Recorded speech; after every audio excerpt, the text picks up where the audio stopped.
Let's go ahead and get to work. And first in line is Donna from Orlando. Donna, you're on News 96.5. Go ahead. Oh, thanks for taking my call.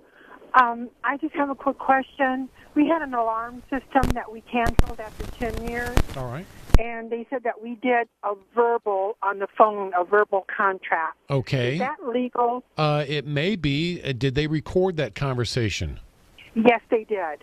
There are some types of contracts in law that must be in writing. I would suspect that this is a type of contract that does not have to be in writing, so that you probably could have an oral agreement. It sounds shady and unfair. I hate to say it, but it might very well be binding, Donna. Now, do you remember having that conversation with them and saying, "Yeah, I'll take another year"? Yeah, well, my husband did. He thought it was just they wanted to upgrade our system, and he told him no.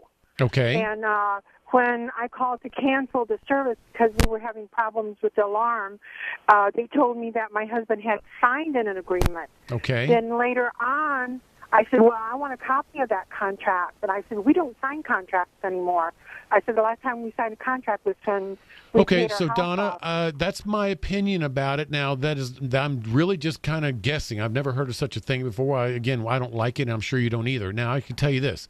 Clark Howard, the consumer warrior right here on News 96.5, he would be a great resource for you. And Clark Howard, you can look him up at clarkhoward.com. They have a consumer warrior hotline, Donna, that you might call them next week, and they might give you a different, better answer for you.